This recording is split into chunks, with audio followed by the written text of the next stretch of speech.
everybody. So here was a problem someone had asked about that I wanted to go through. So this is a good exercise in our probability rules. So the portion of the problem that's relevant is up. We've got a group of 100 students, and we're told 65 of them are in an English class, 45 are in a math class, and there are 10 students in both, okay? So before we even get to the question, I think it's worthwhile to figure out a way to just picture this, right? It's not overly complicated, but it's easier if we just kind of have a nice picture we can glance at. So there's a couple ways we might think of doing this, right? I might decide, I'm just gonna write out, we've got between 0 and 100 students, right? And I just want to portion them up. And there's kind of three groups I want to think about. The group that are in English, the group that are in math, and the group that are in both. So this is the trickiest part about it. If there's 65 in English, but 10 of them are in both, I can say that there's 55 in English. So this portion of the line is representing the students in English. And then I'm going to put the 10 students that are both right here. So that goes from between these two, right? So this is my both. And then the 35 up above are in math, right? In other words, we've got 55 here, 10 here, and 35 here, right? So notice, here's our 65 English students. Here's our 45 math students, but there's some crossover, right? Or maybe you've seen Venn diagrams. This would be a good one to do with a Venn diagram, right? I could draw a circle that represents, let's say this circle is going to be English. Here's a circle that represents math. And there are 10 students in both circles, 55 students that are only in the English circle, and 35 students that are in the math circle only, not in both, right? So any of these, either of these ways or any of these ways are a perfectly good way to picture this. And it's nice because now I have all the information that I need, just kind of very visually ready. It's easy to glean whatever sort of combinations I need from this.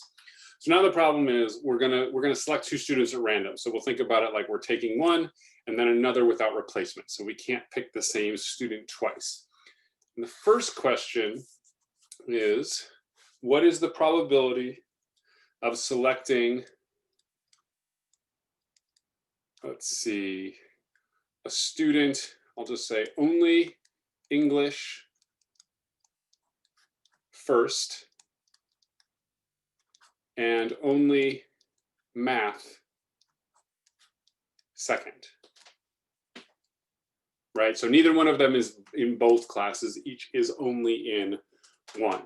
So you might be able to jump from this to your computations, your calculations, but I want to use some of the machinery that we have in statistics and probability that will come in handy to get good at for when things get more complicated. And certainly it will help with this one as well. So the first thing I want to do is name events. I'm going to call E1 is the event, I'll just say it as English first, or maybe English only first. And M2 is the event English only, sorry, not English only, math only second.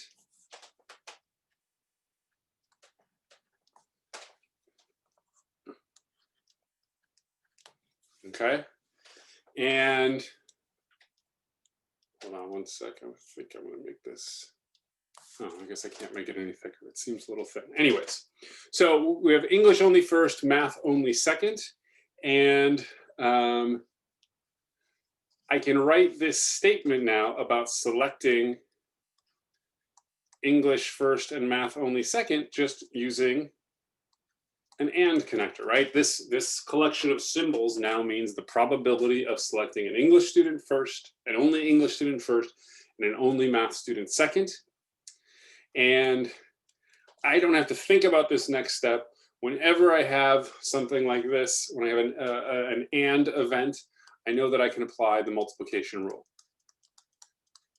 So this is what's the probability of choosing only an English student first times the probability of choosing a math student second, given that I chose an English only student first, right? That's our conditional probability.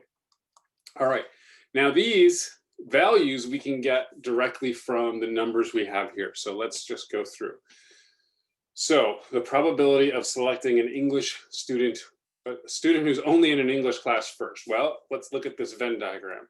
There are only 55 of them out of our 100 total students. Okay. And we are now, when we will go to select our second student, there are fewer students because we can't select that first student again. So there are only 99 students. However, the first student we chose was one of these 55 English students. So all 35 of the math only students are still there. So our probability on the second choice is 35 out of 99. So we can reduce this a little bit. The 55 and the 99 cancel to give me 5/9. I can reduce 35 and there we get 7/20. Reduce again. We get 7/36, which is approximately 0.194. Fraction's fine. Decimal approximation is also perfectly fine. Okay. Then the second part of this question is actually very much related to this. What is the probability of selecting a student only in a math class second if my first selection is a student who is only in an English class? That is precisely this statement, the probability of selecting a student who's only in math second, given that I selected a student who's in the English class first, only in English first, which is really just what this sentence says. And we just figured this out a second ago. That's exactly what this value represented. 35/99, which is approximately 0.534. Okay, so that is it for this one. You don't have to use these visualization techniques. Hopefully use something for yourself, even just writing it out as English 55, both 10, math 35, right? That might be enough to work through this problem, to just have that information clear, because it's not necessarily given in the most clear way. We have to do a little bit of thinking to understand what the meaning behind it is. And then, of course, the translation into our statistics note or probability notation is also a big key to making this a straightforward problem to do. Okay, that's it for this one. Thanks, everybody. I will see you next time.